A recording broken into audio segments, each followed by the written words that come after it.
Sila pa rin. Kasi kung magkakaroon ng isa sa kanilang partner na in life, Ay, wala na. wala na, mawawalan ka na ng pag-asa. Oo. Pero merong kwento, di ba? Isang source na nagkwento na, di ba si Catherine, hindi pinagdadamutan ng kanyang sarili ng pagmamam. May mga katropa siya na umiinom sila, siyempre.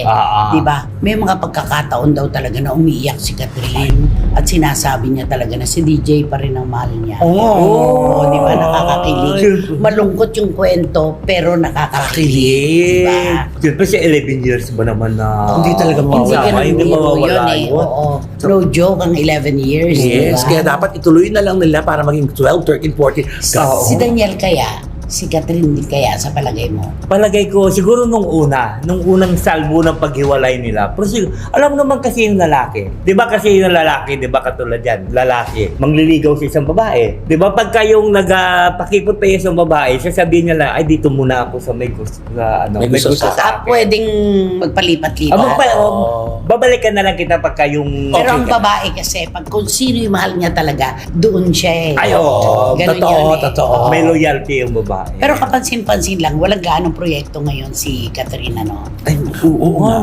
Walang gaanong balita, no? May mga endorsement. Commercial mayroon. Pero yung ang tagal bago nasundan itong Hello Love Again, ano? Ito na nga yung nahihirapan na talaga silang kahanap ng proyekto na talagang Pagkatapos ng inakyat na pera talaga, oo. itong Hello Love Oo. Again. nakakatakot talaga yung sumikat ka ng bonggang-bongga eh, no? Kaya nga eh. Totoo Inaabot yan. mo na yung Sa palagay star. mo, di ba, yung politiko na taga Lucena hindi totoo. Mm-mm. Si Alden, para kay Catherine, ano kaya? Ako din lalo nang hindi naman totoo yun.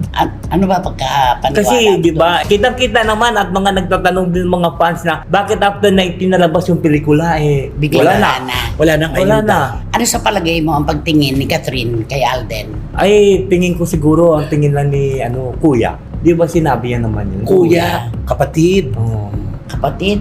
kapatid. O kaibigan? Kaibigan. Pwedeng ganun. Lahat. Kuya, kaibigan, Sa palagay mo, ano kapatid. ba tingin ni Catherine? Ano? Kaibigan!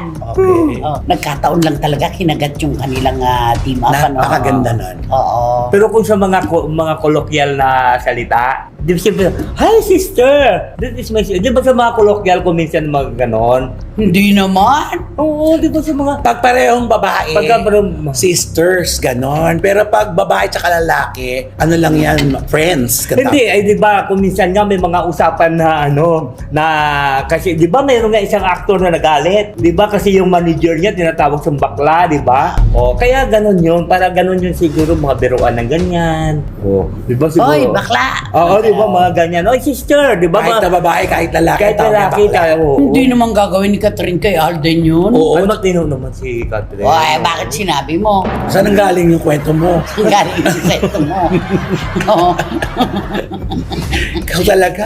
Alam mo, araw mo ngayon, Wendell. Araw mo ngayon talaga. Galing lang tayo sa mga Barreto Sisters. May sister ka rin dito. O, Oo. hindi nakasama sa sisters. Hindi ganun naman talaga sa mga At gusto mo pa talagang patunayan. Kolokyal daw. Mga salitang kanto. Mga salitang kanto. Diba? Pero hindi. Nagkataon lang siguro na kinagat ang kanilang tambalan. Pero hindi sila para sa isa't isa.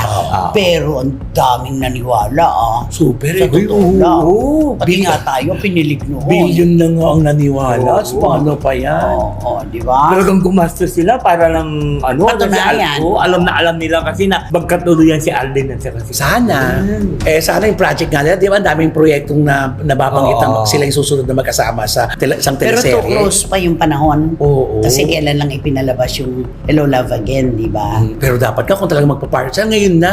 Para mainit pa. Oo, Pero ganun pala yan eh. kakagatin ulit. Oo, kasi di ba naririnig natin yung Marimar daw? Ako ang naniniwala ako pagka nagkaayos si Catherine at si Daniel. Yan ang Yan ang gagawa. matindi. Yan ang gagawa ulit Yan ng ang- ano? Lahat naman ang pinagsaluhan nila, di ba, na pelikula, panalo. Oo. So di kakanta naman rin na together again. Pwede. Pero parang Pwede. napapansin mo na, parang si Daniel, parang dead man na rin, Parang sa tansya ko lang Oo, di ba? hindi na siya tulad nung dati. Oo. Di ba? Na emosyonal. Oo. Parang nakapag-move on. Kasi ganun ang lalaki sa una, ano pa yan? Siyempre, Ganun, masasaktan yun. masasaktan, habol, pero pag napagod ang lalaki, pag Ayun. yun ang pumayaw na rin. Pag ang babae naman talaga ay nagmahal, hindi siya po pwedeng kahit kanino. Oo. Kung sino yung mahal niya, loyal siya doon. Ay, naku, napakahirap Yun. ng kwentong ito.